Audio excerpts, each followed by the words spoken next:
Hello, moi c'est Amna de Parenthood, le podcast roman dédié à la parentalité. Vous avez peut-être déjà entendu parler, voire même participé, à l'un des événements sur le postpartum sans tabou organisé par Cléo et Magda de #Vie de parents. Eh bien cet été, durant tout le mois de juillet, on vous propose un hors-série spécial de 5 épisodes dédiés à cet événement, avec tous les professionnels de la périnatalité qui y ont participé.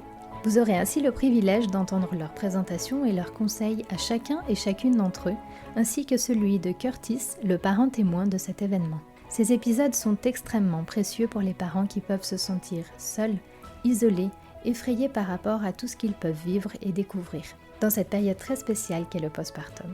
En espérant qu'ils vous apporteront des réponses, du réconfort, vous permettront de déculpabiliser, de vous sentir mieux dans votre peau et par rapport à vos décisions, je vous souhaite un beau et doux postpartum. Et maintenant, je laisse Margot, doula et spécialiste du sommeil, vous parler du postpartum. Bonjour Margot. Bonjour Anna. Margot, la fondatrice de Deux Barres Roses et de la Maison de la Femme aussi, à Vendeuvre, à Genève. Merci de participer donc à cet épisode qui reprend les points essentiels de l'événement organisé par Cléo et Magda de #Vie de parents. J'ai trop hâte. Et cet événement qui a eu lieu le 1er avril. Est-ce que tu pourrais nous rappeler justement toutes les cordes que tu as à ton arc? Alors en fait, j'ai d'abord travaillé en gynécologie en tant qu'assistante médicale parce qu'à la base je voulais être sage-femme. J'ai eu des ennuis de santé, j'ai pas pu, et puis j'avais toujours dans un coin de ma tête de devenir doula. Quand j'ai eu ma première fille, c'était suite à un parcours PMA, et en fait je me suis rendu compte que c'était vraiment dur de vivre une grossesse après une PMA. Ça c'était vraiment la première partie de mon projet que j'avais à cœur, c'était vraiment d'accompagner plutôt des couples qui avaient vécu une PMA et qui étaient dans cette grossesse où en fait il y a tellement d'inconnus quand on a fait une PMA, il y a tellement de peur et que plein de gens ne comprennent pas. Donc je me suis formée en tant que doula.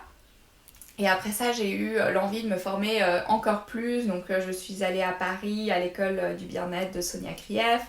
J'ai fait diverses formations aussi au Canada, dans le deuil, etc. Et puis j'ai créé une formation sur la fertilité pour accompagner les couples en désir d'enfant et en PMA, pour la simple et bonne raison que je n'ai pas eu ce soutien quand moi-même j'étais dans ces parcours-là. Je me suis aussi formée en réflexologie et en sommeil de bébé, et aussi dans les bains. Voilà, ça fait beaucoup de choses. Je suis sûre que j'en oublie, mais en fait, en soi, j'ai envie de dire, je me suis juste formée à accompagner les parents, globalement. Et puis après, j'ai rajouté des cordes à mon arc, mais mon envie globale, c'est vraiment d'accompagner les familles. D'accord. Alors on va en profiter à fond. Merci. On va profiter de ton expérience. Alors Margot, on va pouvoir parler de tes 2 postpartum. Exactement. C'est vrai que, déjà je suis doula, mais je suis maman en premier lieu et j'ai vécu 2 postpartum totalement différents. Le premier était avec ma grande, Doria, en 2017. C'était, j'ai envie de dire, un postpartum très doux, mais je me voilais un peu la face à ce moment-là. J'avais une grossesse très difficile et du coup, quand je me suis retrouvée en postpartum, j'avais qu'une envie, c'était de reprendre ma vie d'avant. Et je me suis absolument pas reposée, et c'est vrai que je l'ai payé après. Donc il y a eu ça, il y a eu le fait qu'il y a eu énormément de visites aussi à la maternité. Alors à la fois il était très doux parce qu'on était vraiment dans un petit cocon, c'était l'été, il faisait chaud, voilà, on était nouveaux parents, donc il y avait un peu ce temps suspendu. Puis à la fois c'était un peu violent parce que il fallait gérer toutes ces visites. Après je m'étais mis une pression énorme, donc je me souviens que le jour où on est sorti de la maternité, j'ai décidé qu'il fallait absolument que j'aille boire un verre terrasse. Donc on est parti en ville avec Doria qui avait 7 jours pour boire un coca sur une terrasse, et en fait j'avais pas du tout anticipé le truc, et quand on est rentré à 21h, c'était la catastrophe. Doria crevait de faim, elle hurlait à la mort, la maison avait pas été aérée, il faisait 50 000 degrés, on n'avait pas les bonnes couches. Du coup je crois qu'on est resté jusqu'à 1h du matin à essayer de tout gérer et tout, et là je me suis dit non mais erreur de débutante. Mais ça tu te l'as dit après coup. Donc c'était un postpartum un peu différent, et c'est vrai que je me suis pas beaucoup reposée, mais en même temps j'ai beaucoup apprécié parce que j'ai passé beaucoup de temps avec ma fille. On a fait plein de choses et voilà. Et puis après, il y a eu ce postpartum totalement différent avec les jumeaux. Donc déjà des jumeaux, 2 bébés, nés prématurément à 34 semaines, 3 semaines en néonate. Et donc là, de par mon expérience de doula, c'est vrai que j'avais quand même décidé de faire un mois d'or, que je n'ai absolument pas fait au final. Et j'avais fait tout ce plan de naissance et ce plan de postpartum, de ce que je voulais, ce que je voulais pas, etc. Et la néonate est venue un petit peu contrecarrer mes envies. Et c'est très très fatigant parce qu'en fait on fait des allers-retours tous les jours, on doit s'occuper des bébés, on est dans une salle qui est pas chez nous, c'est pas une chambre, on est beaucoup debout, on piétine, c'est vraiment assez difficile. Voilà, donc il y a eu ces 3 premières semaines et puis ensuite l'arrivée à la maison où alors là quelque part le vrai postpartum a commencé, mais pour moi il était déjà un peu fini parce que je trouve que dans le postpartum il y a quelque chose qui est bien fait, c'est les hormones.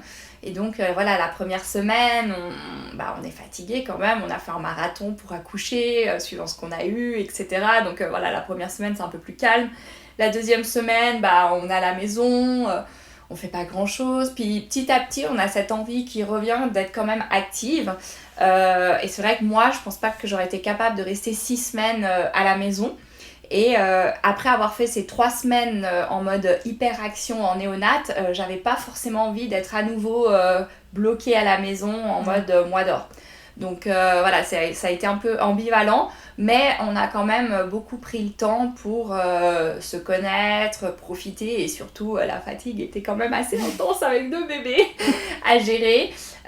Et puis une grande. Et une grande, ouais, qui allait à l'école. Donc voilà, il y a eu plein de choses qui se sont mises en place, mais c'est vrai que c'était 2 postpartum totalement différents. Est-ce que tu dirais que tu avais été préparée à ce deuxième postpartum avec les jumeaux, le fait d'avoir un risque de prématurité, etc. ou pas forcément? Alors oui quand même, parce que bon, déjà j'étais une grossesse à risque, donc voilà, on me l'a dit maintes et maintes fois que c'était fort possible que j'accouche prématurément. Mon risque numéro 1 c'était la rupture utérine. De toute façon ils allaient naître à 36 semaines, donc considéré prématuré, petit prématuré évidemment, mais prématuré quand même. Donc j'avais eu la maturation des poumons heureusement le jour avant d'accoucher. Donc voilà, c'est vrai que je m'y attendais. Après, je m'attendais pas du tout à me mettre en travail spontanément à 34 semaines. Ça, c'est vrai que c'était la surprise. Et ce que je trouve qu'on dit pas, c'est le côté en fait prématuré, c'est que c'est très très long. Parce qu'en fait, on a même pas un nouveau-né, mais un bébé pas fini pendant vraiment plusieurs semaines. Et c'est dur parce que normalement, quand on a un bébé qui naît, on a environ 1 mois où il y a des échanges, mais assez stoïques. Le bébé ne nous répond pas vraiment, puis vers 6 semaines, il nous fait son premier sourire. Puis là commencent vraiment les vrais échanges entre la maman et son bébé. Et quand on a des bébés ou un bébé né prématurément, ça met beaucoup plus de temps. Et j'ai trouvé hyper dur parce que j'avais un peu l'impression d'avoir des poupées de chiffon qui faisaient que pleurer pour manger, puis c'est tout. Sinon, ils dormaient toute la journée. Et je crois que les 3 premiers mois, ils ont fait mais que dormir. Et j'avais très peu de sourires et très peu d'interactions. Et j'ai trouvé hyper dur et hyper long en fait cette phase de nouveau-né, mais hyper allongée parce que voilà, ils avaient 6 semaines d'avance. Donc déjà, il y avait les 6 premières semaines, ils terminaient de se créer et ils trouvaient leurs ressources. Et donc 6 semaines après leur naissance, on arrivait juste aux 40 semaines quand ils auraient dû naître. Et puis après ça, on avait encore 6 semaines pour tout bébé qui serait né à terme. Donc voilà, c'était un peu, je trouve ça qu'on nous explique pas trop. Mais sinon, non, j'avais quand même été préparée. Et puis après, c'est vrai que la néonate, je pense qu'on nous prépare pas forcément. Mais bon, quelque part, tant mieux, parce que voilà, une naissance, ça devrait pas être dramatique. Une naissance, c'est un événement heureux. Et puis malheureusement, si un bébé finit en néonate, c'est un parcours de vie qui est différent, puis les parents apprendront sur le moment, j'ai envie de dire, mais je trouve qu'on ne devrait pas préparer en tout cas des parents à la néonate, parce que c'est pas quelque chose de commun. Voilà, c'est ce que je me dis en tout cas. Mais c'est vrai que ce point que tu soulèves, du coup, ça fait penser qu'en fait, c'est comme si en prématurité, tu vivais un postpartum à rallonge, en quelque sorte. C'est exactement ça, c'est un postpartum à rallonge qui est interminable. Et alors oui, le postpartum en soi, on sait pas, voilà, comme on disait, on sait quand il commence, pas quand il finit. Ça, c'est clair que je pense que c'est vraiment aléatoire pour toute personne. Moi, je me rends compte que, voilà, pour moi, je trouve que dans mon cas, le postpartum dure en tout cas une année et demie, facile. C'est ce que je ressens en tout cas de par mes 2 postpartum, où vraiment c'est à partir d'1 an et demi où je me suis dit c'est bon, là je commence à souffler. Je trouve que voilà, je me sens mieux dans mon corps, j'ai perdu mes kilos en trop, j'ai retrouvé un peu mon énergie et tout. Après voilà, ça peut très bien durer plus longtemps et c'est libre à chacun, mais là avec la prématurité c'est vrai que je trouve que ça le rallonge encore plus et c'est difficile parce que on a aussi envie d'avoir nos bébés un peu comme on aurait un nouveau-né et puis vivre les premières étapes peut-être plus rapidement et là ça prend plus de temps mais bon voilà on apprend et c'est ok. On va rentrer directement dans le sujet du postpartum. On peut peut-être commencer d'abord par le plan de naissance. Je me dis que c'est tellement important de rappeler que c'est bien de faire un plan de naissance, mais qu'il faut être prêt, parce que moi on me l'avait beaucoup dit, c'est vrai, mais à ce point-là je pensais pas, prêt qu'il y ait tout qui vole en éclats ou qui soit complètement différent. Mais voilà, est-ce que tu pourrais nous dire un mot sur le... Alors tout à fait, donc le plan de naissance c'est une feuille d'intention de ce qu'on souhaiterait pour notre accouchement et notre postpartum. Je dis bien notre postpartum parce que je pense que c'est vraiment important de aussi faire un plan postnatal, c'est-à-dire de nos souhaits une fois que bébé est là, de qu'est-ce qu'on souhaite ou pas. Le plan de naissance il est vraiment important. Moi je le traite énormément dans mes accompagnements pour la simple et bonne raison que oui c'est bien d'en faire un mais des fois on n'est pas à l'abri que notre plan de naissance vole en éclats et que rien ne soit respecté. Donc voilà, c'est bien en fait, c'est une préparation un petit peu plus poussée où on va vraiment faire des choix éclairés sur nos envies et les transmettre au personnel médical. Donc moi je demande toujours de faire 2 plans de naissance, un plan de naissance pour une naissance naturelle, voix basse, et un plan de naissance s'il y a pour une césarienne. Pour la simple et bonne raison que si on se retrouve à partir en césarienne d'urgence, de ne pas être préparé, c'est vraiment la catastrophe. Et de pouvoir quand même faire un petit plan, même s'il n'est pas forcément respecté, parce que suivant le degré d'urgence, on ne peut pas, et on a quand même discuté des possibilités et on s'est quand même préparé un tout petit peu à l'éventualité que peut-être tout ne va pas se passer comme c'était prévu. Donc ça, c'est une des choses. Et puis le deuxième, c'est le plan postnatal. Donc c'est les souhaits qu'on a une fois que bébé est là. Donc voilà, il y en a plein, mais pour en citer quelques-uns, par exemple, c'est si vous ne souhaitez pas que votre bébé ait une tétine parce que vous souhaitez vraiment favoriser votre allaitement, et puis que par hasard votre bébé devait être amené à être séparé de vous pour X raisons, vous pouvez demander que le personnel médical nourrisse votre bébé à la cup ou à la seringue en attendant que vous soyez en état de l'allaiter pour ne pas avoir de confusion sein-tétine. Ça peut être une des demandes. L'autre demande, par exemple, ça pourrait être de limiter les visites, de ne pas donner de bain les premières heures, les premiers jours, les premières semaines, de ne pas faire les soins immédiats s'il n'y en a pas besoin, c'est-à-dire peser, mesurer, etc. Et puis l'avoir en peau à peau le plus longtemps possible. Enfin voilà, il y a une multitude de choses, mais ça permet aussi un petit peu de mettre les premières bases de notre maison, les premières briques de notre maison pour ce postpartum. D'accord. Oui, comme tu l'as dit, c'est vraiment important d'être préparé au fait que il peut ne pas du tout... Il peut ne pas être respecté. Après, je pense que si on fait un plan de naissance et puis qu'on en discute vraiment avec le personnel soignant, il y a quand même des choses qui vont être respectées. Mon exemple à moi est que j'ai accouché en urgence à 34 semaines par césarienne. Ça devait être à la base une césarienne programmée, donc j'avais fait tout un plan de naissance autour de cette césarienne programmée. Et j'avais pas du tout pensé que j'allais accoucher en urgence et en fait ma gynéco avait quand même bien compris l'importance qu'avait ce plan de naissance pour moi et elle a quand même essayé de le respecter au maximum. Donc moi j'avais demandé par exemple pendant la césarienne à être relevée pour voir mes bébés sortir et en fait pendant l'urgence les médecins voulaient pas et ma gynéco a vraiment insisté et j'ai au moins pu voir mon premier bébé sortir, donc ils m'ont relevée et j'ai pu le voir sortir. Et quelque part, j'étais quand même contente que voilà, on ait respecté ça. C'était la seule chose qu'on a respectée à ce moment-là. Mais au moins, je sais qu'elle a quand même compris que c'était important pour moi. Elle a essayé quand même d'accéder à mes demandes. Donc je pense que c'est important de vraiment bien en discuter avec le personnel médical. Et puis sur les grands points qui reviennent vraiment, donc Cléo et Magda d'Hashtag Vie de Parole, ils ont organisé, tu sais, ce sondage un petit peu pour sonder un peu la communauté, pour voir un peu ce qui les a marqués en fait dans les premiers jours du postpartum. Et puis il y avait cette notion de la nuit de Java, la fameuse nuit de Java dont on ne parle jamais. Alors ouais, ça je trouve que c'est hyper important et c'est tellement, on est tellement désemparés en fait quand elle arrive cette nuit. Donc la nuit de Java, c'est la 3e nuit. C'est-à-dire que votre bébé il naît, il doit atterrir, donc les 3 premiers jours il est un peu en mode atterrissage, il prend ses marques, il doit s'adapter à sa vie extra-utérine. Et puis le 3e jour, généralement ça coïncide quand même avec la montée de lait. Donc les premiers jours on a le colostrum et ensuite on a la montée de lait. Et donc non seulement il va sentir le lait de sa maman et puis il va vouloir le stimuler pour qu'il y en ait le plus possible, mais en plus il va se dire mais tiens en fait j'ai faim.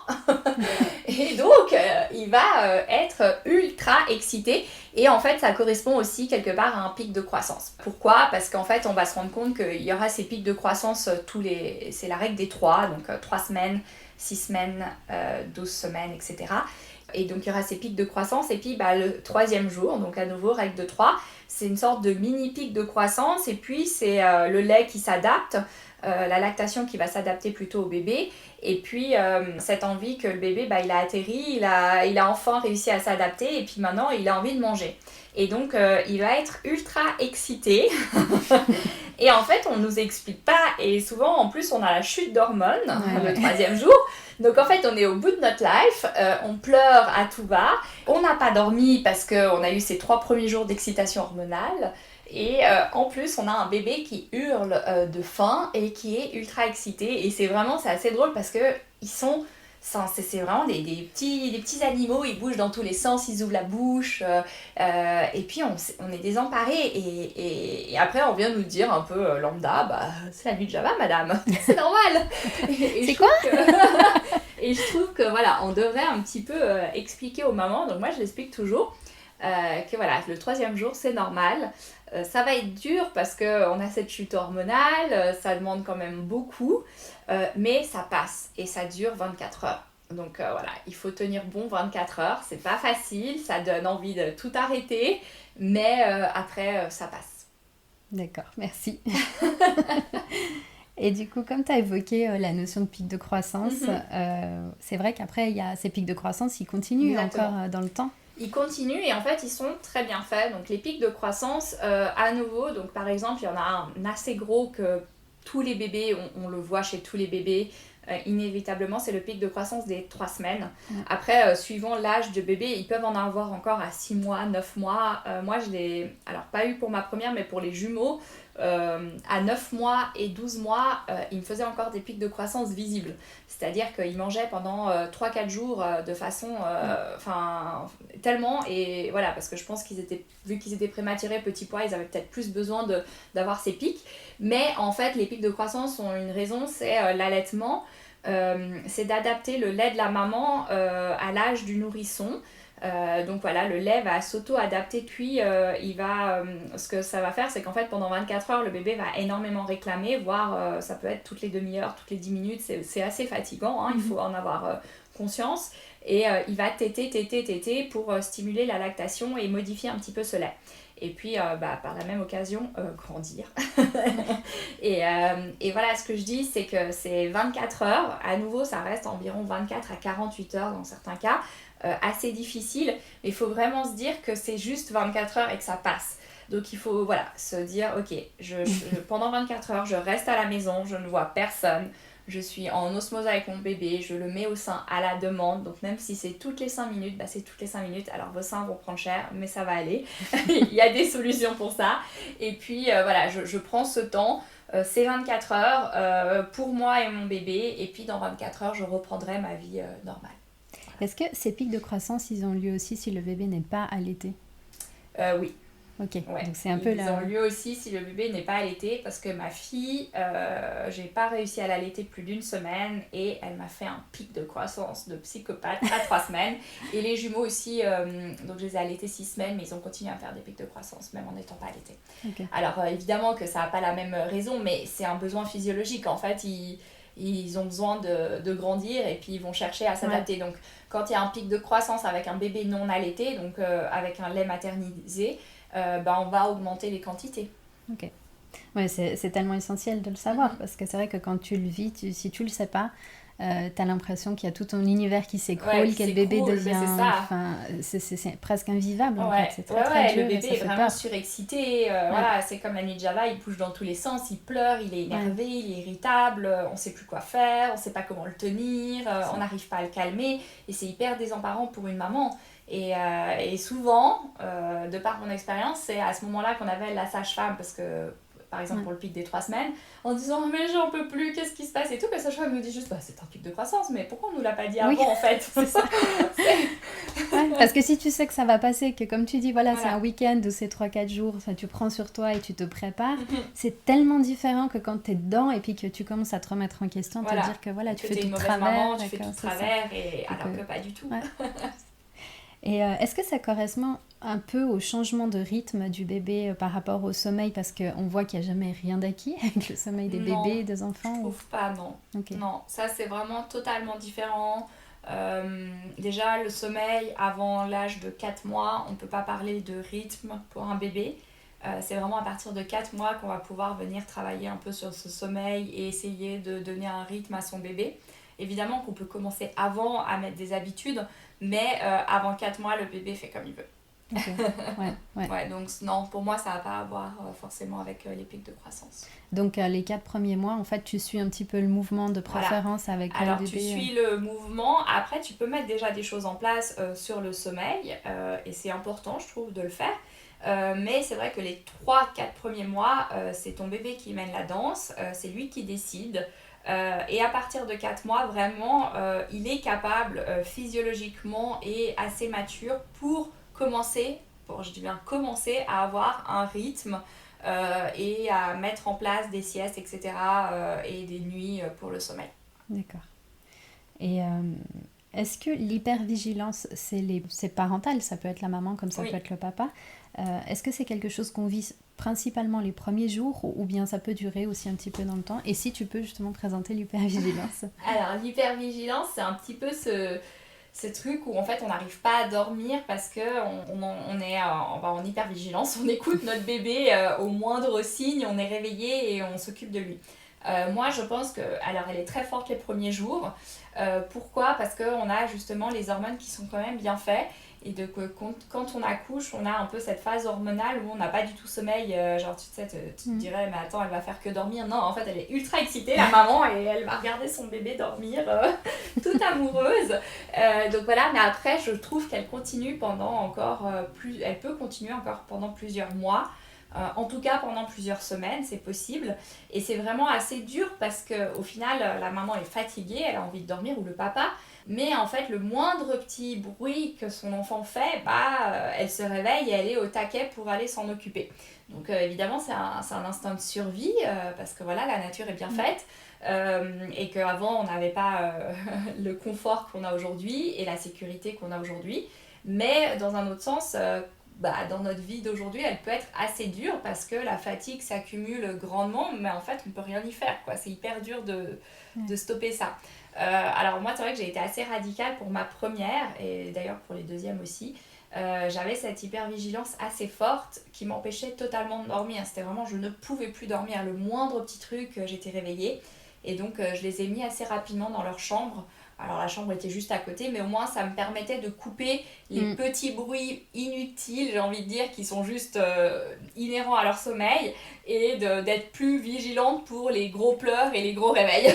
Ouais, c'est vrai qu'ils font énormément de petits bruits, quoi. Ouais. Et alors ça, on ne nous dit pas, mais un bébé qui naît est un bébé très bruyant. Et c'est infernal de dormir à côté d'un nouveau-né. Ouais, c'est vrai. Et la dernière fois, quand on s'est vu, tu nous parlais des habitudes des bébés. En fait, tu disais que les bébés, concernant le sommeil, ils ont déjà des habitudes. Exactement. Donc voilà, souvent on entend arrête, tu vas lui donner des mauvaises habitudes et tout. On entend beaucoup. Ton bébé naît avec des habitudes. Pourquoi? Parce que quand il est dans ton ventre, déjà il est en permanence bercé. Il est en permanence chauffé à 37 degrés. il est en permanence nourri par le placenta, donc il n'a pas la sensation de soif ni de faim. Il entend des bruits, il entend ta voix, il est à cette proximité et du coup il naît et il a déjà eu 9 mois là-dedans. Donc en fait, il a déjà ses propres habitudes. Et c'est pour ça que quand un bébé naît, il a énormément besoin d'être porté, d'être bercé, de retrouver en fait ses sensations intra-utérines pour bien dormir. Et ça, on l'oublie un petit peu parce que voilà, bon, alors maintenant je trouve moins, mais c'est vrai qu'en tout cas à notre époque, quand nous on est nés dans les années 80, nos mamans on leur a dit laissez bébé pleurer, mettez-le dans son lit, ciao. Et en fait, après elles s'étonnaient qu'on hurlait, mais en fait c'est parce que c'était juste pas possible quoi. Ouais.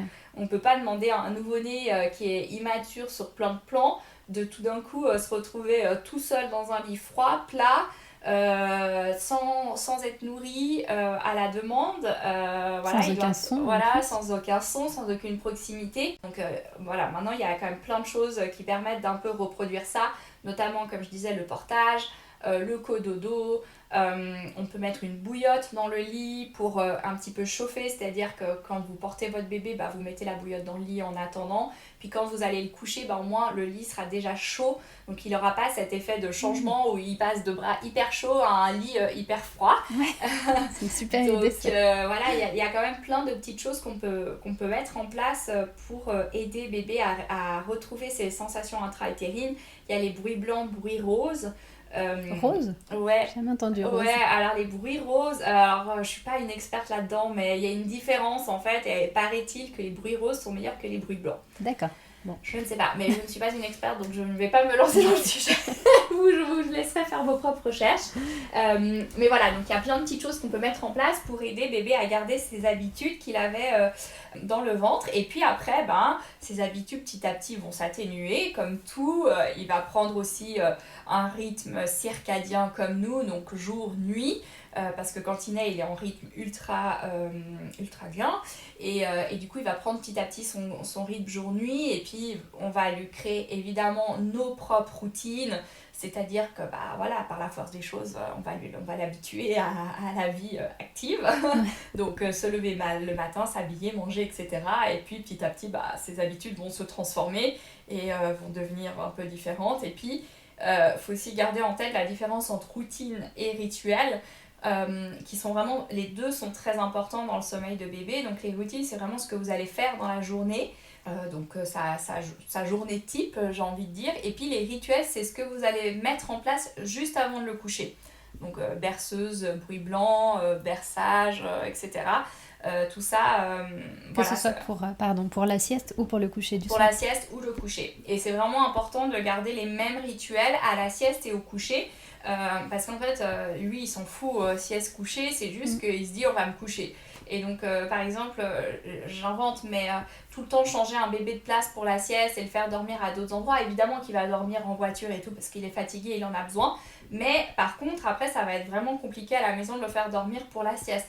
Tandis que si dès le départ, vous prenez vraiment l'habitude de le coucher dans son lit pour la sieste, dans les mêmes conditions que vous le couchez pour la nuit, et après, en fait, il va juste avoir le signal au moment de la sieste où vous allez le mettre, je sais pas, dans sa gigoteuse et puis le mettre dans le noir, etc. Il va se dire, c'est le moment de dormir, puis il va se coucher beaucoup plus calmement. Ok, merci. Ouais, c'est vraiment super important, effectivement, de bien distinguer les deux et de savoir que le bébé, il a vraiment besoin de ses rituels. C'est des repères, il a besoin vraiment de repères, de savoir en fait tout ce qui va se passer. Ouais, alors en fait, le dernier truc que j'ai envie de dire par rapport au sommeil, qui est vraiment la clé numéro 1, c'est sécuriser votre bébé. Un bébé qui n'est pas sécurisé et qui n'a pas des repères constants qui sont toujours les mêmes ne pourra pas bien dormir. Et en fait, moi, je retrouve vraiment beaucoup de parents, pas parce qu'ils veulent mal faire, au contraire, ils pensent bien faire, mais ils ont envie de continuer un petit peu à avoir leur vie active et ils pensent pas forcément justement à ce besoin de sécurité qu'a leur enfant. Et du coup, le bébé dort très mal. Et en fait, si vraiment on sécurise le bébé et on fait toujours, comme tu dis, les mêmes choses aux mêmes heures, ça va vraiment lui donner ce sentiment de sécurité et faire qu'il va bien dormir. D'accord. Et puis, ça va petit à petit l'amener à faire ses nuits par lui-même, petit à petit. Hein. Enfin, je veux dire, après, Oui. chaque bébé commence à les faire à son âge. Oui, Il n'y a pas, il y a pas, voilà. et tout. Est-ce qu'on peut juste parler juste de cette notion de faire ses nuits qui est un immense stress pour la plupart des parents et que je ne sais pas pourquoi la plupart des gens qui nous posent des questions sur les enfants, il y a ce réflexe de demander en deuxième ou troisième question. Et j'ai jamais compris pourquoi d'ailleurs. Pourquoi ça importait ma voisine que ma fille fasse ses nuits. Mais c'est une question qui revient souvent et pourtant qui amène un stress énorme aux parents qui ont l'impression que l'enfant n'est pas normal s'il fait pas ses nuits rapidement. Alors, un enfant, il y a plusieurs choses. Donc déjà, qu'est-ce que c'est faire ses nuits? Alors malheureusement, je vais casser beaucoup d'espoir de plein de parents, parce que j'ai plein de parents qui me disent « Oui, il fait ses nuits, on couche à minuit, il se réveille à 6h. » Alors non, il ne fait pas du tout ça lui, je suis désolée. Désolée, vraiment, faire ses nuits, c'est 12h. C'est 8h, 20h, enfin c'est 20h, 8h. Donc voilà, déjà, ça veut dire faire sa nuit. Un bébé a besoin, en tout cas, de dormir entre 10 et 12 heures par nuit, et donc tant qu'il ne fait pas 10 à 12 heures sans interruption, il ne fait pas ses nuits. Donc ça, c'est la première chose. D'accord. Donc, voilà. Le décor est planté. Donc du coup, je pense qu'il y a très peu d'enfants qui font leur nuit. Voilà, exactement, désolée. Ensuite, un bébé n'a pas la maturité déjà nécessaire avant 4 mois de pouvoir commencer à faire ses nuits. Donc déjà, avant 4 mois, on ne fait rien. À partir de 4 mois, il n'aura pas encore la maturité nécessaire et on va surtout devoir répondre à ses besoins. Et les besoins de l'enfant jusqu'à 1 an, voire 2 ans, c'est des fois d'être nourri la nuit, etc.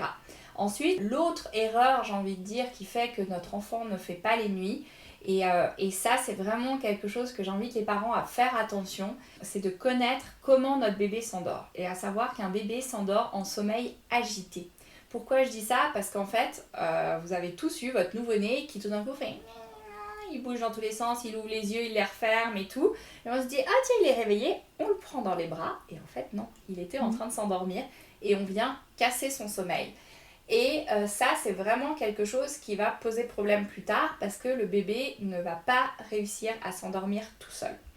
Donc ça, c'est vraiment quelque chose de bien savoir reconnaître les signes d'éveil et de sommeil de son bébé. Et justement, pardon, pour revenir là-dessus, quand tu dis il s'agite, c'est des petits couinements, c'est pas des gros pleurs. Alors c'est pas des gros pleurs, c'est vraiment, il va faire des petits bruits, il va ouvrir les yeux, fermer les yeux, il va bouger, il va être agité. Okay. Il va pas pleurer. Évidemment que s'il pleure à chaudes larmes, on ne le laisse pas pleurer.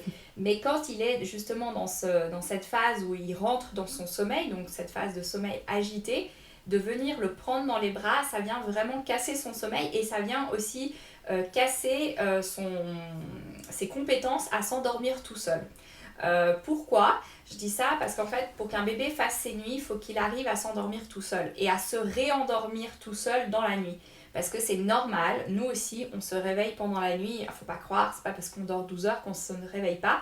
Sauf que voilà, on reste en sommeil, donc on va peut-être ouvrir les yeux, on va peut-être bouger, mais on ne s'en souvient pas, puis on repart dans un nouveau cycle de sommeil. Et donc, en fait, le bébé, c'est pareil, entre ces cycles de sommeil, il va se réveiller. Mais il va se réveiller de différentes façons. S'il ne sait pas se rendormir tout seul, évidemment qu'il va pleurer, il va vous demander et vous allez devoir aller vous en occuper et peut-être le nourrir et le bercer, etc. et le rendormir. Mais s'il a appris à se rendormir tout seul, il va juste se réveiller et puis voilà, et repartir dans son nouveau cycle de sommeil. Donc voilà, ça c'est un petit peu les tenants et les aboutissants du sommeil qui ne sont pas toujours faciles au début. Et des fois on fait cette petite erreur de ne pas reconnaître les signes d'éveil et les signes de fatigue. Je dis c'est vraiment important parce que pareil, un bébé pour lequel on n'a pas su reconnaître qu'il était fatigué et qu'on attend pour l'endormir, on ne va plus réussir à l'endormir, il sera trop fatigué, trop agité. Alors évidemment qu'au bout d'un moment il va tomber de sommeil et puis paf, il va s'endormir, mais avant ça il va énormément pleurer parce qu'il aura eu trop de stimulation. Donc c'est vraiment important de savoir faire la différence, mais ça on l'apprend et vraiment il ne faut pas se stresser. Parce que c'est des choses que petit à petit, en tant que parent, vous allez connaître votre bébé. Il n'y a que vous qui connaissez votre bébé et vous êtes les meilleurs placés pour savoir qu'est-ce qu'il a besoin et de comment il a besoin. Donc évidemment, il ne faut pas non plus vous stresser là-dessus.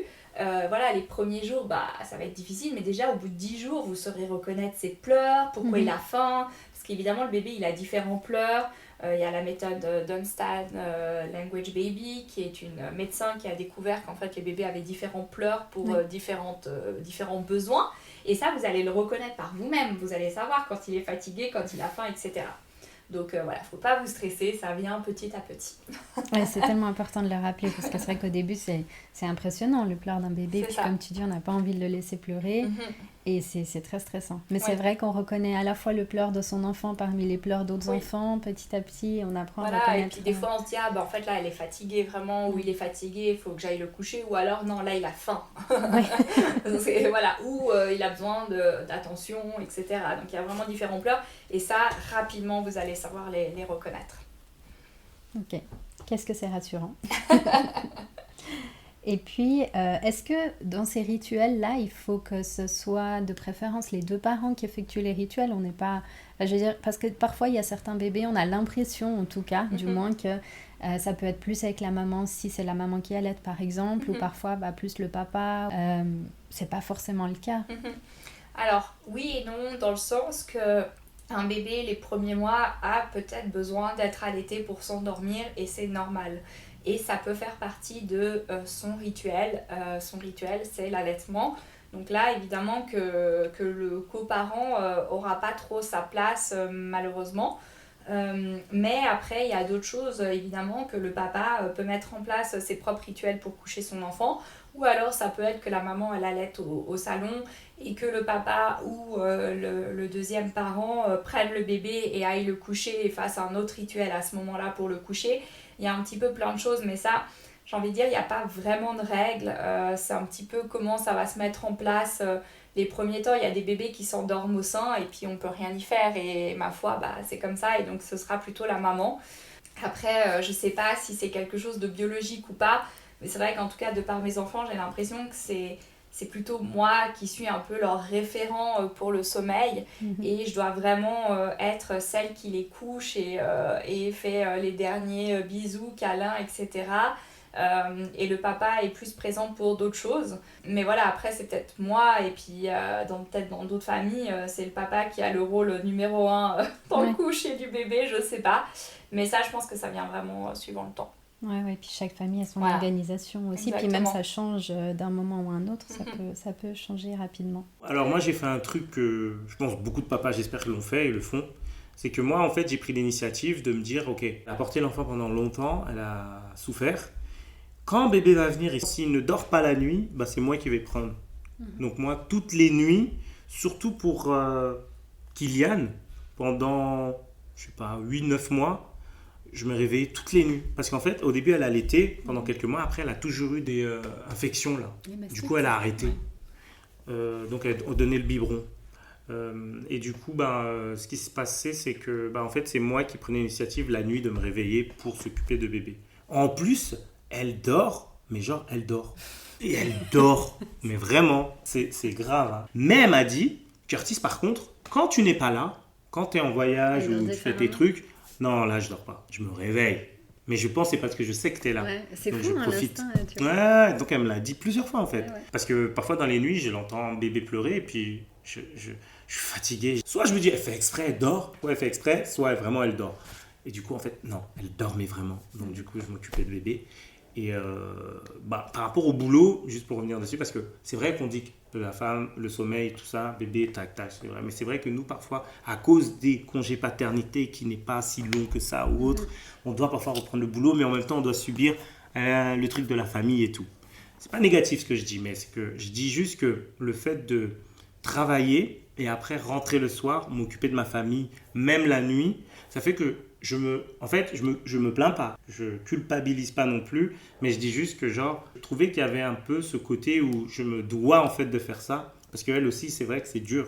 Donc ça c'est mon côté dur à moi, de combiner ce peu d'heures de sommeil, plus travailler, plus truc. C'était le truc le plus difficile, mais je l'ai accepté, je le faisais, parce que je sais que ça va pas durer toute la vie. C'est juste une période, ça peut durer 6 mois, 7 mois, 1 an, 2 ans, 3 ans, c'est pas grave, je l'accepte.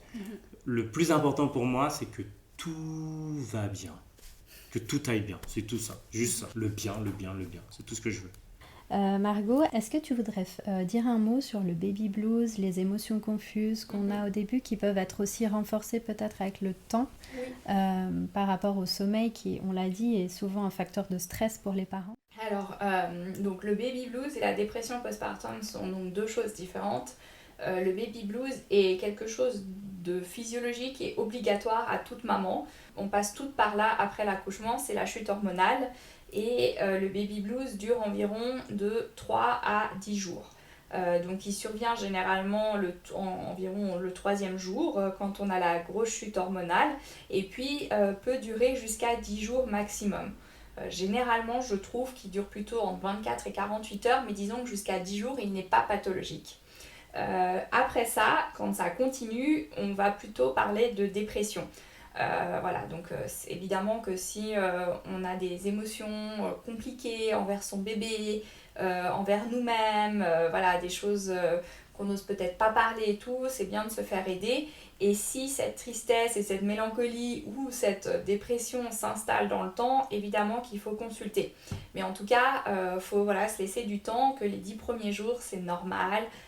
Voilà, d'avoir ces émotions un peu fluctuantes avec nos hormones et il faut l'accepter et être bienveillant envers soi-même et puis même être bienveillant envers soi-même toute notre vie, j'ai envie de dire. Ça ne s'applique pas à ces 10 premiers jours. C'est le meilleur cadeau qu'on puisse se faire. Ensuite, le sommeil, évidemment que ça pèse sur le moral de beaucoup de personnes. On est des êtres qui ont besoin de dormir, c'est un besoin physiologique. Et on ne peut pas ne pas dormir. Donc évidemment que si on a un bébé qui ne dort pas, ça va venir renforcer peut-être cette dépression postpartum qu'on avait latente, qui ne s'était pas encore déclarée et qui au fil des mois va s'installer et se déclarer. Donc voilà, c'est important de se faire aider aussi dans le sommeil, mais pas que, j'ai envie de dire. N'hésitez pas à aller voir un psychiatre ou quelqu'un. Et voilà, des fois juste de parler, ça permet de débriefer et puis de voir les choses un petit peu plus légèrement et peut-être sortir un petit peu la tête de l'eau. Mais voilà, c'est vrai qu'on passe par tout un tas d'émotions et c'est pas toujours facile à gérer. On en parle aussi très peu, quoi. Voilà, on devrait juste être heureuse d'avoir eu notre bébé et tout va bien. C'est pas toujours le cas. C'est ça, le côté un peu apparence, maman et bébé vont bien, donc voilà. Non, mais c'est vrai que c'est tellement important d'en parler et puis de savoir aussi que ça finira par passer. Oui. En fait, c'est ça. Alors oui, en soi, ça finira par passer. Après, si vraiment c'est une dépression postpartum, là c'est autre chose et ça peut durer de nombreuses années. Mais en tout cas, le baby blues dure seulement quelques jours et à la fois, j'ai envie de dire, on peut se dire que peut-être les 2 premiers mois, si la maman a eu un accouchement difficile, voilà, elle peut avoir certaines difficultés, mais ça ne devrait pas être trop prononcé et ça ne devrait pas durer dans le temps. C'est vraiment ça qu'il faut se dire.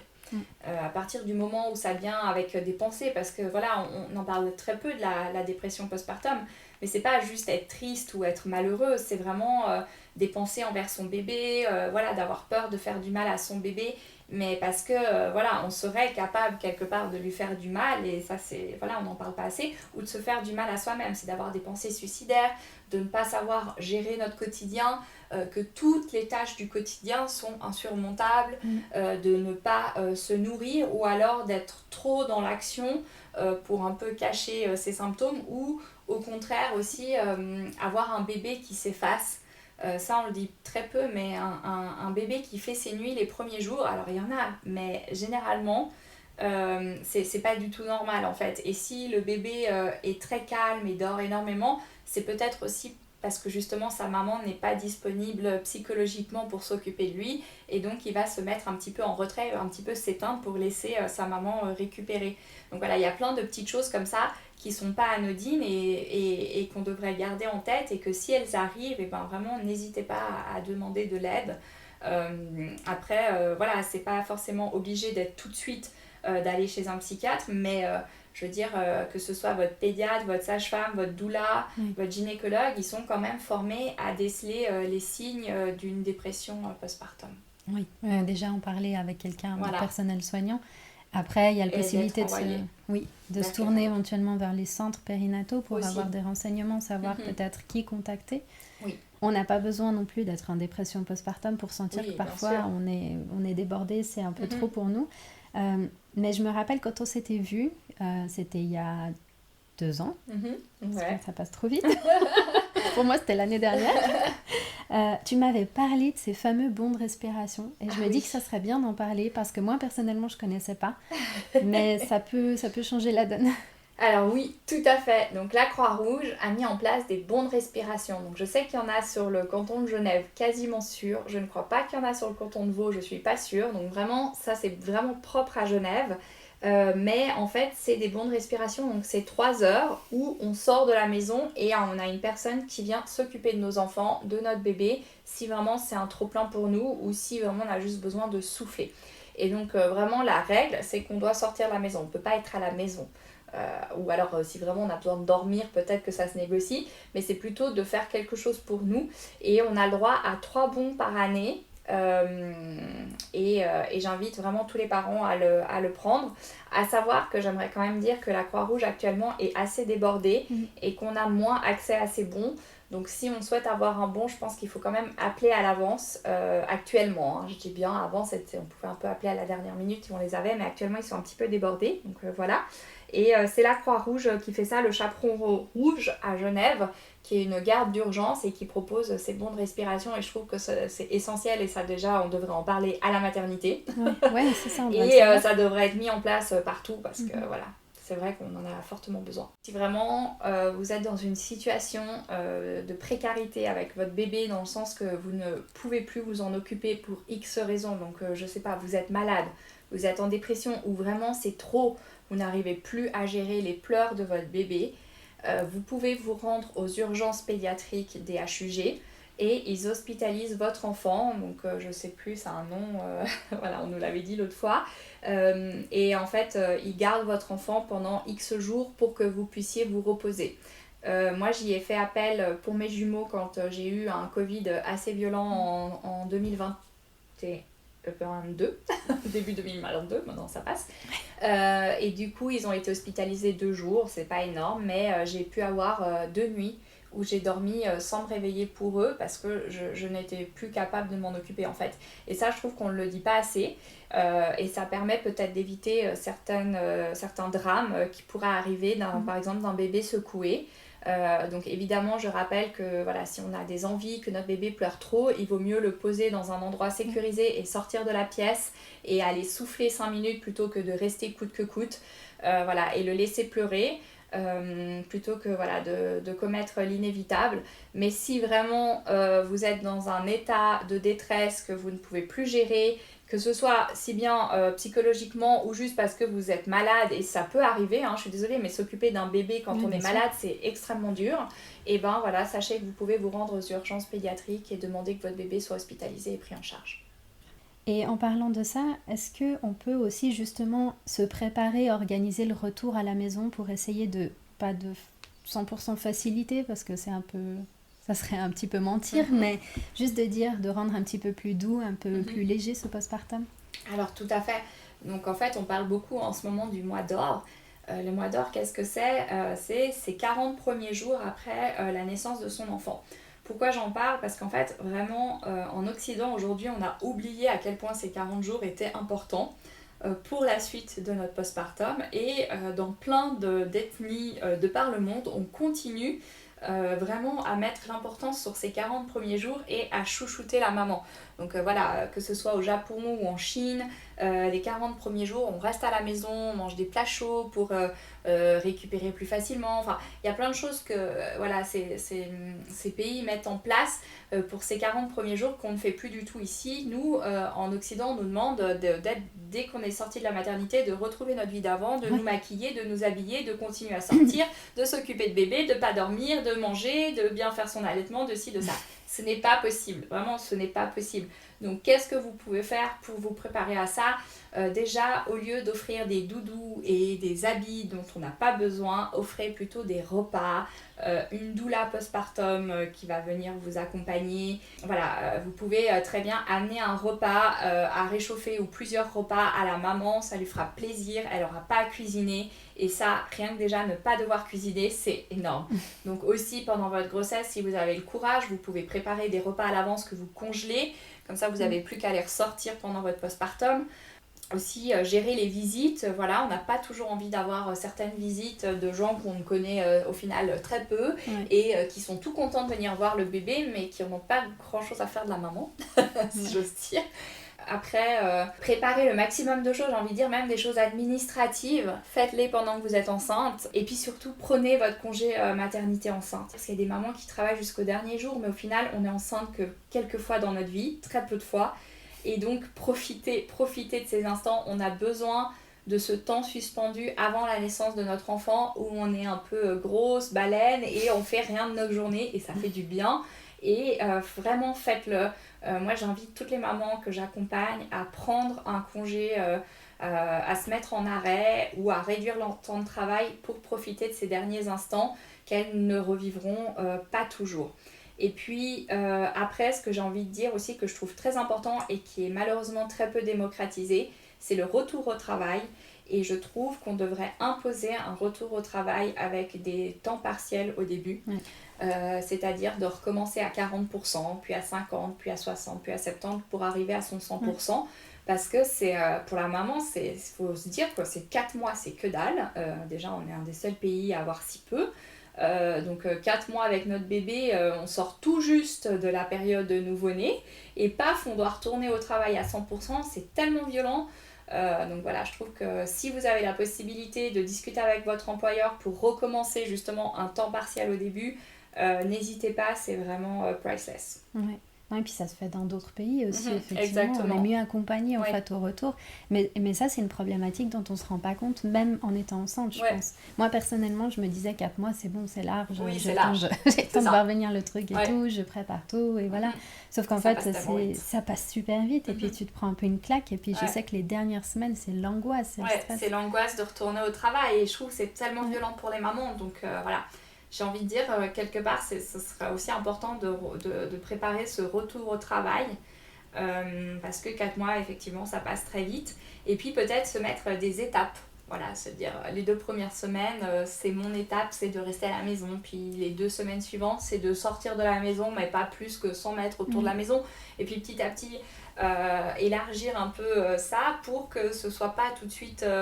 on repart dans la vie active du jour au lendemain comme si de rien n'était en fait.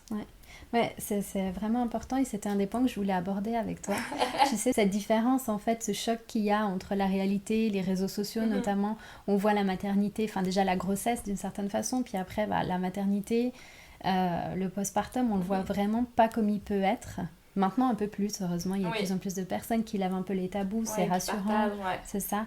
Mais c'est vrai qu'on voit plutôt des mamans qui reprennent le sport. Je me souviens, de part que j'étais enceinte de jumeaux, j'avais que des mamans qui avaient des jumeaux qui sortaient comme ça sur mon feed Insta. Et j'avais souvent ces mamans qui non seulement à 9 mois de grossesse étaient en talons aiguilles en train de faire du sport, genre ok les gars. Et puis l'autre truc assez mythique, c'était une maman qui... son bébé avait 10 jours et elle était ravie de nous montrer qu'elle faisait du sport, qu'elle avait rangé toute sa maison, qu'elle avait préparé les repas pour toute la semaine, qu'elle s'était occupée de ses 3 autres enfants. Et en fait, ce n'est pas la réalité. Tant mieux si vous arrivez, mais je suis pas sûre que dans 6 mois après, la maman, elle soit dans le même état. Enfin, vraiment, moi, je pense, parce que je l'ai vécu pour mon premier postpartum où je ne me suis pas reposée et je l'ai payé vraiment très cher après. J'ai limite fait une dépression. J'ai eu un retour de fatigue intense et je pense c'est parce que voilà, je n'ai pas accepté de me reposer. Je voulais être cette mère parfaite qui faisait tout. Le lendemain d'être sortie de la maternité, j'étais en ville en train de faire des courses. J'avais pas du tout cette notion. Et voilà, il faut vraiment vous laisser le temps à votre corps. Non, vous n'avez pas à retrouver. Alors oui, si vous le retrouvez, votre corps, et que vous êtes toute mince juste après l'accouchement, tant mieux, j'ai envie de dire. Il ne faut pas non plus mettre la honte sur ces mamans qui retrouvent leur corps postpartum direct après. Il y en a. Mais la réalité fait qu'on a encore du ventre, on a les lochis, ces pertes de sang après l'accouchement qui durent quand même pendant plusieurs semaines, on a des fuites de lait, on a la fatigue et puis on a le droit de ne pas être parfaite juste après notre accouchement et de prendre le temps pour se remettre de...